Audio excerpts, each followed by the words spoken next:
Todos los resistores, incluyendo los mismos conductores eléctricos,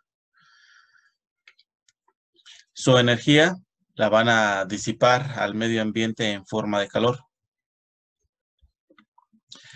Ese calor que se disipa al medio ambiente se le conoce como ley de Joule o efecto Joule. Anteriormente se creía que no había ninguna relación entre la termodinámica y la mecánica. Y fue James Joule quien encontró la relación. Y a ese experimento le llamó equivalente mecánico del calor. Entonces, por medio del experimento del equivalente mecánico del calor, encontró la relación que existía entre la energía mecánica y la energía calorífica. Y todos los elementos, todos los resistores, incluyendo los mismos cables conductores, disipan la energía eléctrica al medio ambiente en forma de calor. La cantidad de energía calorífica producida por una corriente eléctrica depende directamente del cuadrado de la intensidad de la corriente, ¿sí? Y del tiempo que esa corriente circula por el conductor, ¿sí?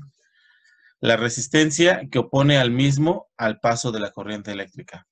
Entonces, su nombre lo indica, un resistor se resiste al paso del flujo de corriente eléctrica a través de él. Y lo vamos a expresar con la letra Q, y es 0.24, ¿sí? RI cuadrado, esta es la potencia por el tiempo. Eso está dado en calorías.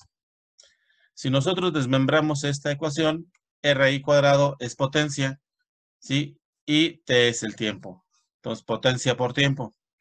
El trabajo, bueno, la potencia se define como trabajo entre tiempo.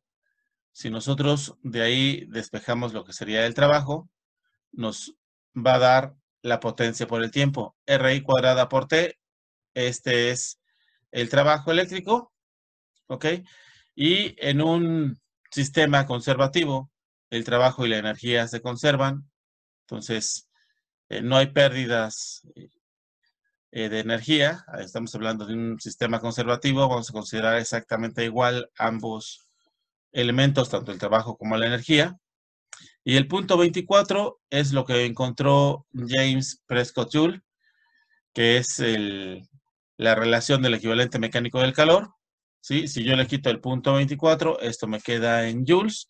Agregándole el punto 24, esto queda en calorías. Entonces, más o menos equivale al 24% de lo que sería el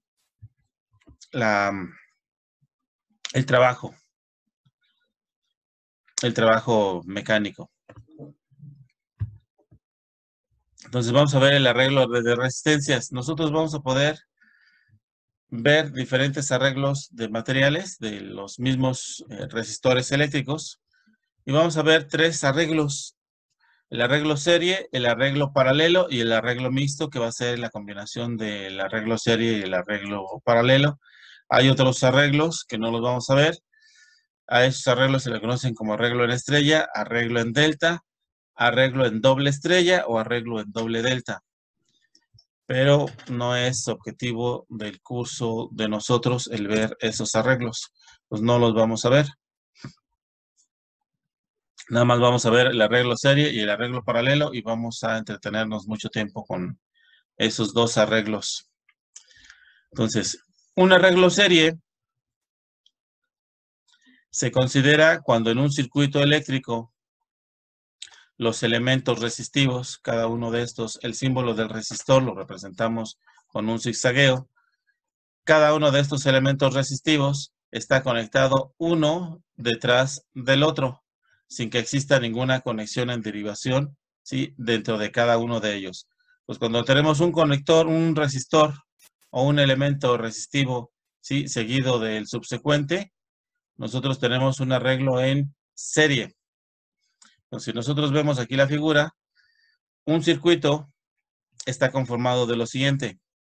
Nuestra fuente de alimentación, que es la batería, y como su nombre lo indica, es una fuente porque nos va a proporcionar tanto la tensión eléctrica como la corriente que va a circular por el circuito. Consta de los elementos que van a consumir esta energía, ¿sí? La corriente que está circulando por el circuito. Entonces aquí se va a ir consumiendo y se van a ir consumiendo en forma de calor, limitando la corriente que circula por el circuito. Y 3, necesitamos de los cables conductores para conectar este elemento con el subsecuente, este elemento con el subsecuente, este con el subsecuente, y así sucesivamente hasta que cerramos completamente el circuito. Entonces, un circuito, sí, tiene que ser cerrado. Si no está cerrado, no es circuito. Pues tiene que ser, dar la vuelta completamente para que sea un circuito. En muchas ocasiones, a un elemento de estos, a un circuito eléctrico, se le pone un interruptor para poder controlar la apertura y el cierre del mismo circuito. ¿Cómo es el arreglo serie de resistores? Tenemos los elementos que ya explicamos que se tiene que conectar uno seguido del otro sin que exista ningún elemento en derivación. La suma total de los resistores va a ser igual al resistor equivalente total. El voltaje de la fuente va a ser igual a la suma de los voltajes que obtengamos en cada uno de estos elementos resistivos. Y a este voltaje que se establece en cada uno de esos elementos se le conoce como caída de potencial eléctrico. Entonces aquí voy a tener una caída en mi potencial 1, una caída de potencial eléctrico en el resistor 2, una caída de potencial eléctrico en el resistor 3 y así sucesivamente hasta el resistor N. A estos elementos, ¿sí? Son los que consumen la energía de la fuente de alimentación. También se le conoce como carga eléctrica. Entonces, la carga eléctrica vendría siendo la suma total de cada uno de estos resistores. Y cada uno de ellos me va a limitar la corriente que pase a través de ellos. Entonces, en un circuito serie, la corriente que sale de la fuente va a ser exactamente igual a la corriente que pase por cada uno de estos elementos. No hay otra trayectoria por donde se pueda ir la corriente. Entonces, como es la única trayectoria que tiene para poder circular, va a circular a través de estos elementos resistivos. Entonces, este es un circuito, ¿sí?, que se le conoce en serie. ¿Qué me representa cada una de esta terminología? R1 representa la resistencia 1 medida en ohms y el símbolo, sí, es el de el ohm del alfabeto griego. R2 representa la resistencia 2 y así sucesivamente hasta la resistencia N. Y total representa la corriente total que sale de la fuente. Y 1, la corriente que pasa por la resistencia 1 y así sucesivamente. ¿Ok? VCC es la fuente de alimentación, la batería, la pila. En ocasiones puede ser un eliminador, etcétera. Pero en circuitos de corriente continua, estos son alimentados única y exclusivamente con baterías o pilas. Entonces, los únicos que nos brindan una corriente continua son las baterías y son las pilas. Cuando nosotros conectamos un regulador o un eliminador, se hace una aproximación a lo que es la corriente de una batería. Y a esa corriente se le conoce como de corriente directa. Las caídas de tensión en cada uno de los elementos, sí, los vamos a conocer como el voltaje del resistor 1 o la caída, sí, de potencial en el resistor 1. Y así sucesivamente hasta el resistor N. ¿Qué leyes rigen el comportamiento del arreglo serie de resistencias? El voltaje de la fuente es igual a la suma de las caídas de potencial en cada uno de los elementos del circuito. La corriente total es igual en cada uno de los elementos del circuito. La resistencia equivalente total va a ser igual a la suma de las resistencias individuales de cada uno de los elementos del circuito. Las unidades de la fuente de alimentación van a ser los volts, las unidades de la corriente van a ser los amperes y las unidades de la resistencia van a ser los ohms. La potencia total que consume el circuito va a ser igual a la potencia de cada uno de los elementos del circuito. Entonces, la total es la suma de cada uno de ellos, ¿sí? O la suma de todos los elementos que conforman ese circuito, incluyendo los hilos conductores. P representa la potencia o la energía utilizada en el circuito y se mide en watts. La unidad es el producto del voltaje, ¿sí? Por la resistencia eléctrica.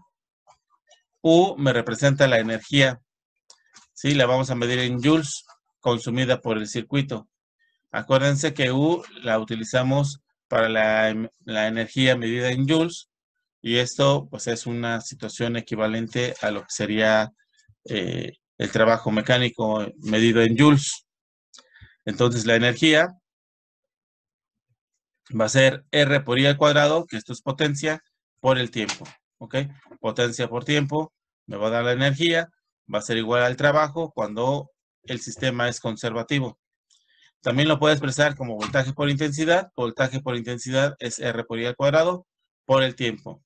O también lo podemos expresar como voltaje al cuadrado sobre resistencia por el tiempo, en donde V por R, V por I y R por I al cuadrado son equivalentes. Y observen que T y T en las tres expresiones está el tiempo y esto lo medimos en joules. Por otro lado, el calor disipado al medio ambiente va a ser la suma individual, ¿sí? O la suma total del calor disipado por cada uno de los elementos. Entonces, Q total es igual a la suma de todo el calor que se está generando en el circuito, incluyendo los mismos conductores eléctricos. Q me representa el calor disipado al medio ambiente en forma de calor, vaya la redundancia, y lo vamos a medir en calorías. Y este mérito, sí, es de James Joule. Él es quien encuentra por medio del experimento equivalente del calor, el equivalente mecánico del calor, la relación existente entre el trabajo mecánico y el calorífico y la energía calorífica. Y ese equivalente es un aproximado a 0.24. Nosotros lo vamos a estar manejando en 0.24. Pero 0.24 es un valor aproximado del equivalente mecánico al calor. ¿Sí? Es 0.23 y fracción, 9 y cachito. Entonces, lo vamos a cerrar nosotros en 0.24 R por I cuadrada por T. Así es como lo vamos a considerar.